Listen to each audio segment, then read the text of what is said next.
প্রণাম। গুরুদেবকে শতকোটি প্রণাম। গুরু ভাই বোনকে প্রণাম জানিয়ে আমি বাবার লীলামৃত শুরু করছি। কতটুকু পারবো কি জানি, ভগবান জানে। আমি বলছি আমার আমার জীবনের কথা। আমি এক মানে যখন বিয়ে হয়ে এসেছি তখন থেকে আমি ওষুধ খেতাম, স্টেরয়েড স্টেরয়েড খেতাম। তো আমি যেখানে যেতাম, যে দোকানেই যেতাম, চেনাশোনা দোকান ছিল, ওরা বলতো বৌদি এই ওষুধটা খাচ্ছে, ওষুধটা খেলে কিন্তু আপনি খুব ক্ষতি হবে। আমি যে আরে ছাড়ো তো, এখন আমার বাচ্চাদের মানুষ করতে হবে, এখন আমি এই ওষুধই খাবো। আমি দীর্ঘ 19-20 বছর এক নাগাতার খেয়ে গেছি ওষুধটা। খেয়ে যাওয়ার পরে এমন হয়েছে পেটে আলসারের মতন হয়ে গেছে। আলসারের মতন হয়ে যাওয়ার পরে আমাকে নিয়ে শিলিগুড়িতে গেল, মেয়ে জামাই সবাই মিলে, আমার হাজবেন্ড সবাই নিয়ে গেল। যাওয়ার পরে ওখানে টেস্ট হয়েছে। টেস্ট হওয়ার পরে একদম মারাত্মক টেস্ট হয়েছে। তো খুবই খারাপ অবস্থা। বায়োপসি করতে দিল। বায়োপসি করতে দিল, তখন তো মেয়েরা কান্নাকাটি করে বাবাকে বলছে যে দাদু, মার তো বায়োপসি করতে দিল। তো বাবাও চিন্তায় পড়ে গেছিল বায়োপসি করতে দেওয়াতে। তারপরে তো তখন বলছে ঠিক আছে, কিছু হবে না, আমি তো আছি। তো বায়োপসি রিপোর্ট 10 দিন পর আসলো। কোনো খারাপ কিছু আসেনি, কিন্তু আমি খুব সিরিয়াস। আমাকে নিয়ে চেন্নাই গেল। চেন্নাই ডাক্তার দেখালো। চেন্নাই ডাক্তার বলল আপনি এক কাজ করবেন, আমার হাজবেন্ডকে বলে দিল যে ওনাকে দিয়ে একটা কাজ করানো যাবে না। উনি ওনার জামা কাপড়টা যে ভাঁজ করবে সেটাও করতে পারবে না। উনি ওনার মতন উনি খাবে দাবে শুয়ে পড়বে। তারপর ঠিক আছে, ওনাকে দিয়ে কাজ করানো যাবে না, কারণ হচ্ছে আমার সঙ্গে প্রোটিন যেত, অসম্ভব পরিমাণে প্রোটিন যেত, কিডনি খারাপ হওয়ার মানে মানে পুরা খারাপ হওয়ার অবস্থার মতন ছিল। তখন বাবাকে জানানো হয়নি, তখন জানানো হয়নি। তারপর তো ওখান থেকে আসলাম। চেন্নাই থেকে আসার পরে আমি একদম বিছানায় পঙ্গু অবস্থায় পড়ে গেলাম। আর আমি হাঁটাচলা করতে পারছি না, হেঁটে যে বাথরুমে যাব সেই ব্যবস্থা নাই। অনবরত মেয়ে হাজবেন্ড সবাই কান্নাকাটি করছে, আমি ঘুমিয়ে পড়লে ওরা কাঁদছে যে ওর মৃত্যুর দিন গুনে যাচ্ছে, যে তো মেয়ে মারা যাবে। এ তো বাঁচারই কথা না। সবসময় লোক রাখা হয়েছে বাড়িতে, সবসময় লোক রান্না বান্না কাজ করতো। কখনো মনে করতাম যে হয়তো আসেনি কাজের বউটা, আমি হয়তো ভাত বসাতাম, ভাত বসিয়ে দিয়ে দরজা ভেজানোই ছিল, ওরা তো কলেজ টলেজ চলে যেত। তখন বড় মেয়ের বিয়ে হয়ে গেছে, ওই অফিস চলে যেত হাজবেন্ড। আমি দরজা ভেজানো ওই অবস্থায় ভাত বসাতাম, ভাত বসিয়ে এমন অবস্থায় হতো পুড়ে পুড়ে ধোয়া বেরোতো, আমি হুঁশ থাকতো না আমার তখন। তখন ওই পাশের বাড়িতে ফুল নিতে আসতো, এসে দরজা ধাক্কিয়ে দিয়ে টাকা দিয়ে বলতো বৌদি, গ্যাসটা বন্ধ করে দিয়ে বলতো বৌদি তুমি এই অবস্থায় ভাত বসিয়েছে, আমি যে তোমার দাদা আজকে কাজে রান্নার বউটা আসেনি, তাই একটু যাতে সুরা হয়, এই অফিস থেকে এসে করতে হয় না, তাই আমি বসিয়ে দিই। এসে তো আমাকে বকাবকি করতো, তুমি কেন করলা, আমি তো এসেই করব, যাই হোক যতটাই হোক আমি করে নিব, এক তরকারি ভাত খাবো, করে নিব। আর রোজই কান্নাকাটি করছে, করতে করতে তা আমি ওষুধও খাচ্ছি, এইভাবে চলছে। চলতে চলতে আমার ছোট ভাই আসবে ভাইফোঁটা খেতে। আমি তখন বললাম যে তুমি কলকাতা যাচ্ছ, আমিও যাব। তো আমি গেলাম ওখানে কলকাতায়, আমাকে নিয়ে গেল, বলে আমার টিকিট কাটা, তুমি এমনি একটা টিকিট কেটে, আমাকে রিজার্ভেশন করা আছে কিন্তু আমাকে এমনি একটা টিকিট কেটে নিয়ে যাও। নিয়ে যাওয়ার পরে আমার দিদি বেহালায় থাকে, নারায়ণ ঘোষের স্ত্রী, উনি তখন বললো, আমি 3 দিন ছিলাম, আমাকে দিয়ে আসতে হলো, আমি একা যাই যেখানে সেখানে আমাকে দিয়ে আসতে হলো। আবার আমাকে যাদবপুরে নিয়ে আসলো ট্যাক্সি করে। যেদিন নিয়ে আসছে সেদিন আমি রাস্তা দিয়ে বেরোচ্ছি, যেই না আমি হয়তো রাস্তার 2 পা 3 পা বেরোলাম, আমার দিদি হাউ হাউ করে কান্না, দিদির মেয়েও কান্না, মাসি তো আর বাঁচবে না। তারপরে তো বাবাকে ফোন করলো। বাবাকে ফোন করার পরে বলছে মা, তোমার বাগডোরার মা, আমাকে বাগডোরার মা বলেই ডাকতো, তোমার বাগডোরার মা বাঁচবে না। বলে কি হয়েছে? বাঁচবে না? বলে কি না, তুমি তুমি বুঝতে পারবা বাঁচবে না বাগডোরের মা। ঠিক আছে, তুমি সত্তর নিয়ে আসো তাকে। বলে আমি কি করে আসবো, আমার মেয়ের তো বেড দিয়েছে, বাচ্চা হবে, আমি তো আসতে পারবো না। বলে ঠিক আছে যাও, মানে কাউকে দিয়ে পাঠাও। তো ওর বাবাকে বললো, বাবা বললো আমি কি করে যাব, আমার তো এখন রিটায়ারের সময়, আমার অফিসে অনেক কাজ, অনেক, একদিন যাওয়া মানে আমার অনেক লস। তারপর তুয়া তখন কলেজে পড়ে, ওই টাইমে তুয়া বলছে আমি নিয়ে যাব, আমি নিয়ে যাব। তখন ওরা তো আগে তো ডাক্তার দেখাতো আমাকে, ডাক্তার দেখাতো এমন হতো ভোর 4টার সময় তুয়া নাম দেখাতে যেত। আর বড় মেয়ে, জামাই, আমার হাজবেন্ড সবাই মিলে আমাকে গাড়িতে এমন ভাবে তুলতো, মানে আমাকে মরা লাশ তুলছে আর নিয়ে যেত ডাক্তারের কাছে, রাতে 12টা 1টা পর্যন্ত ডাক্তার দেখিয়ে নিয়ে আসতো।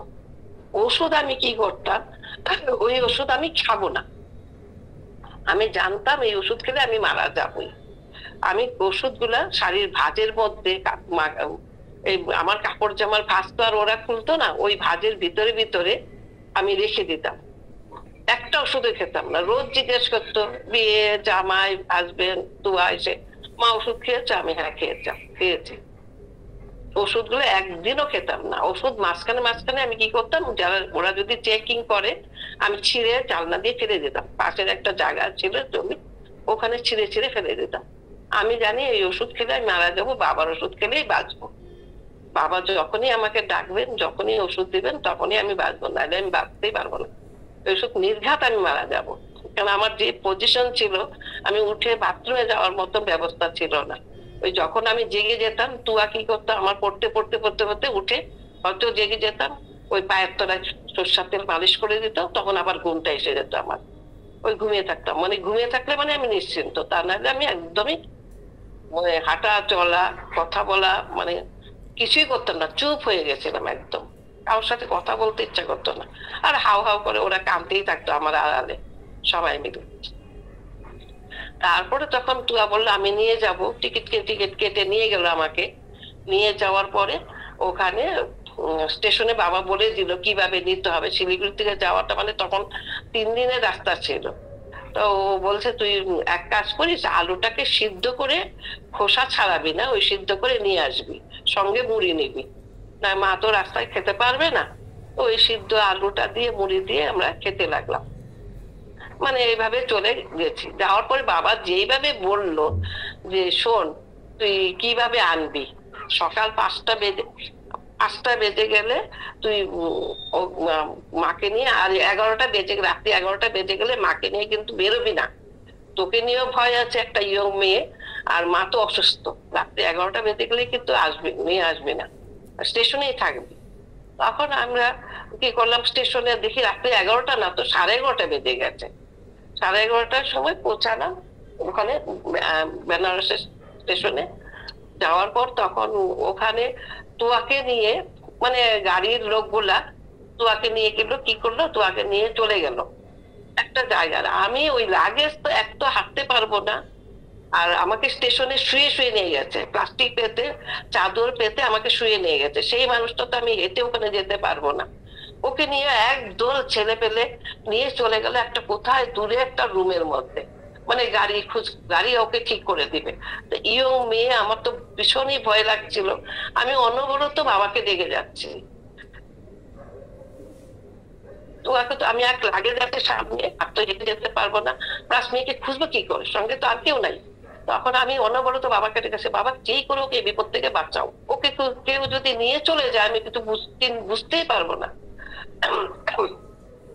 তারপর কি করলো, হঠাৎ করে একজন আসলো, যেভাবে বাবা কথা বললো সেম ওইভাবে কথা বললো, মা মেয়ে তো বিপদে আছে, ওই বিপদ থেকে মেয়েকে নিয়ে আসো, যাও। আমি মানে পুলিশে যে আসলো, এসে বলছে আমি তোমার ওয়েটিং রুমে রেখে আসবো তোমাদেরকে। তারপর এমন করে আমি একটা জব করতে করতে চলে আসলো তুয়া, মানে দলে একদল ছেলে পেলে, মানে ড্রাইভার সব আজকে তো যাবে না। তারপরে আমি বলছি আচ্ছা তুমি নিয়ে যাবে, বলে হ্যাঁ আমি নিয়ে যাব। আমি কত দিব, আমি তো জানতাম না কতটা ডিস্টেন্স, মানে কতটা দূর ওখানে ওয়েটিং রুম। তো বলছি, আমি বলছি 20 টাকা দিলে হবে? বলে হ্যাঁ 20 টাকা দিলেই হবে। 20 টাকা দিয়ে আমাকে নিয়ে গেল কোথায়, ওয়েটিং রুমে, লেডিস ওয়েটিং রুমে, ওখানে রাখলো। বলে ভোর হতে হতে বাবা যেইভাবে কথাগুলো বললো সেম ওইভাবে। তো আমার একটা ডাউট হয়ে গেল, একদমই সেম কথা বলবে কি করে? বাবা তো ফোনে বলেছে, উনি একদম সেম কথাগুলো কি করে বলবে? তা আমি কি করলাম, তো উনি তো শুয়ে দিল, দেওয়ার পরে শুয়ে দিল। তো এই দুই দুই দিকে কাছুয়া জ্বালিয়ে দিয়ে আমাকে শুয়ে দিল। ও অনবরত পায়চারি করছে ওখানে। করতে করতে ভোর হয়ে গেল। হয়ে যাওয়ার পরে তখন আমাকে নিয়ে ও বললো, তাহলে এবার সকাল হয়ে গেছে মা, 5টা বাজে, চলো যাই। তা আমি বাবার ওখানে গেলাম। তাই আস্তে আস্তে হেঁটে হেঁটে উপরে গেলাম। তো বলে স্নান করে আসো মা। তুমি স্নান টান করে এসে বাবাকে প্রণাম করতে গেলাম। প্রণাম করে গিয়ে বললাম, বাবা তুমি তো আমাদেরকে ওয়েটিং রুমে রাখতে গেলা, তুমি তো চলে গেছিলা ওখানে ওয়েটিং রুমে রাখতে। তো বাবা কি করলো, ওখানে মুচকে হাসি দিয়ে বাবা ভিতরে চলে গেল। একটা কথা বললো না। আমি কি করে যাব, আমি তো রাত্রে ঘুমাচ্ছি। বাবা যে বাবা যে গেল আমাদেরকে রাখতে গেল, আমি একদম পুরো বুঝে গেছি, একদম সেম টু সেম কথা। মানে ওই পুরি বলবে না, বাবা যেভাবে ফোনে বলেছে সেম বলেছে। আর বাবাকে বলার সাথে সাথে বাবা তো বলতে পারতো না আমি তো যাইনি, আমি কি করে যাব। বাবা বুঝতে পেরে গেছে, আমিও বাবাকে আমি বুঝে গেছি। বাবা আমাকে আমাদেরকে এনে ওখানে সুরক্ষা জায়গায় রেখে দিয়ে আসলো। আর আমরা তার পরের দিন সকালবেলা চলে আসলাম।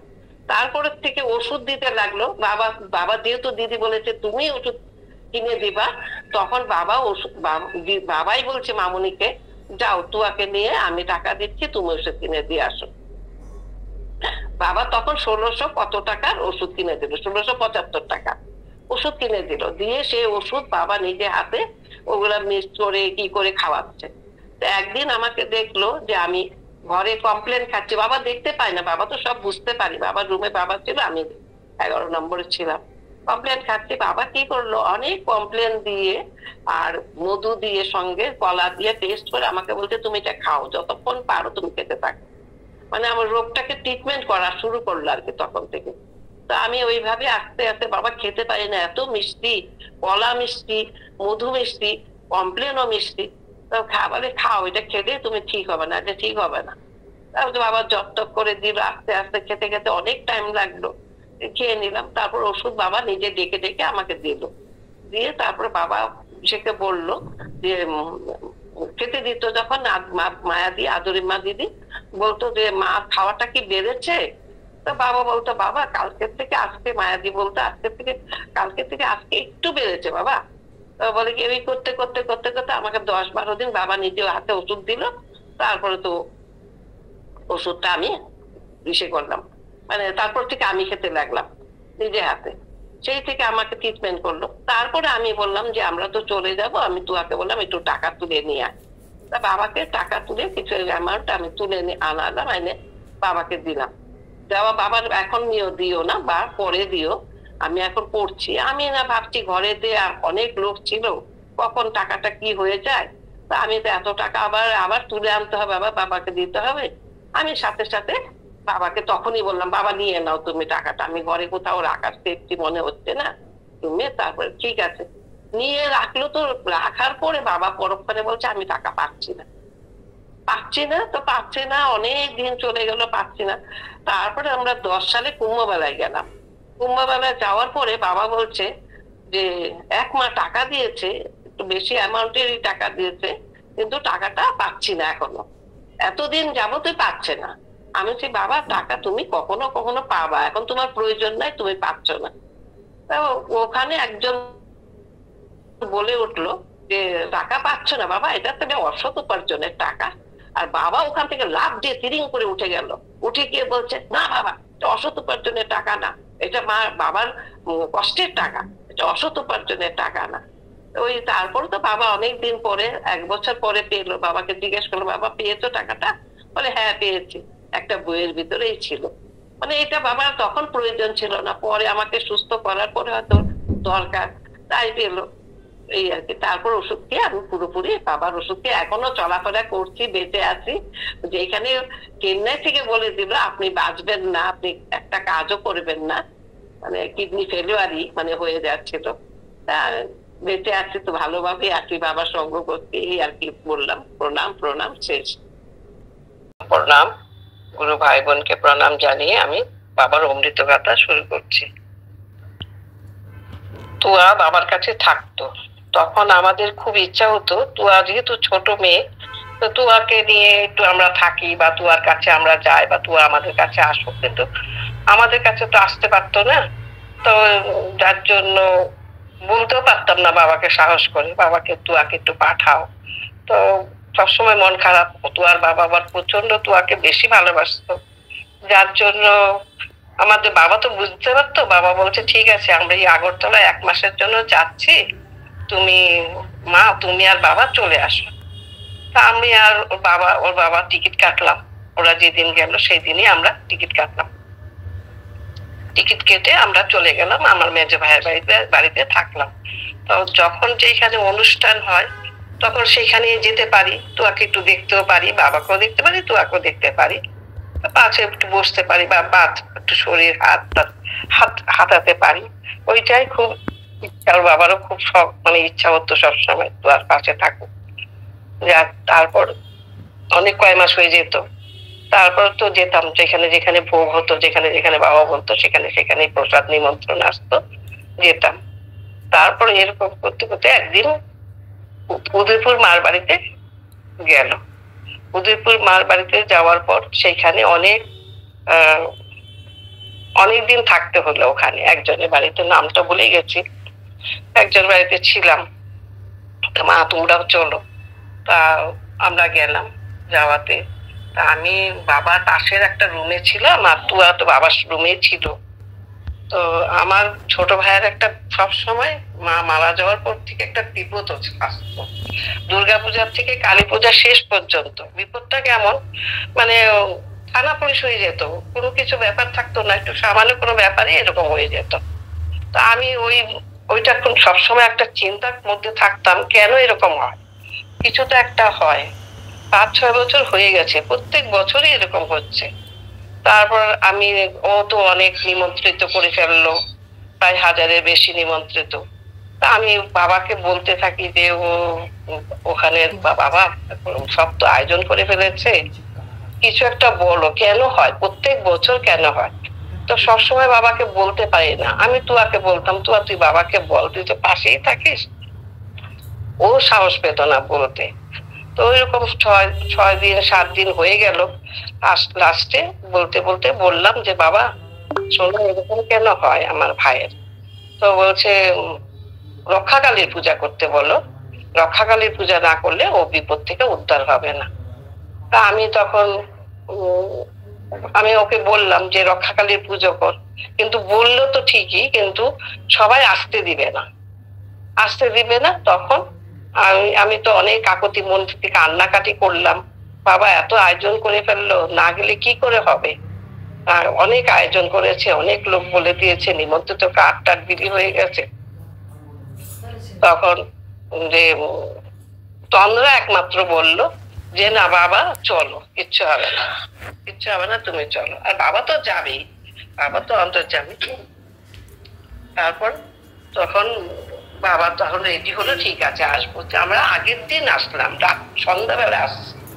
আগের দিন বাবার সাথে এসছি, কিন্তু বাবা আসার পরে যাই হোক রক্ষাকালী পূজার কথা বললো, কিন্তু নারায়ণ পূজা হবে সেইবার।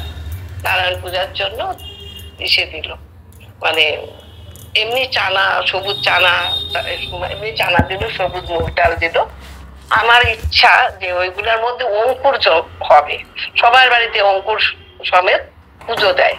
তা আমি মনে মনে ভাবলাম, বাবা এই রাত্রিবেলা বুঝাচ্ছি, সকালেই পুজো, কি করে এত বড় অঙ্কুর হবে, সবার বাড়িতে অঙ্কুর সমেত দেখি। কিন্তু বাবাকে জপ করে রাখার পর পরের দিন সকালবেলা পূজার যখন জোগাড় টোগাড় হলো, তখন দেখলাম মানে পূজা জোগাড় করছি, ওইটার মধ্যে মানে এত বড় বড় অঙ্কুর হয়ে গেল, ভাবতেই পারি না এত বড় অঙ্কুর হবে। আগের দিন ভিজানো, আগের দিন রাত্রে ভিজানো, পরের দিন সকালবেলা এত বড় অঙ্কুর হয়ে গেল। তারপর সেই দিন রীতিমতন পূজা টুজা হয়ে গেল, লোকজন খেলো। তারপরে বাবাকে ডাকলো পুজোর জন্য, রক্ষাকালীর পুজো। কিন্তু রক্ষাকালীর পুজো ওরা করেনি, ওরা এমনি কালী পুজো করেছে। তারপর ওখানে আবার মামুনিদি বললো বাবা কিন্তু রক্ষাকালীর মন্ত্রই করেছে, আমাকে বলেছে বৌদি চিন্তা করো না, বাবা কিন্তু রক্ষাকালীকেই ডেকেছে, রক্ষাকালীর মন্ত্রই বলেছে। তারপর সেই থেকে আজ পর্যন্ত ভাই সুরক্ষা, আজতারা সুরক্ষায় আছে, এইটাই আমার বলার ছিল। এই বলে আমি প্রণাম জানালাম সবাই।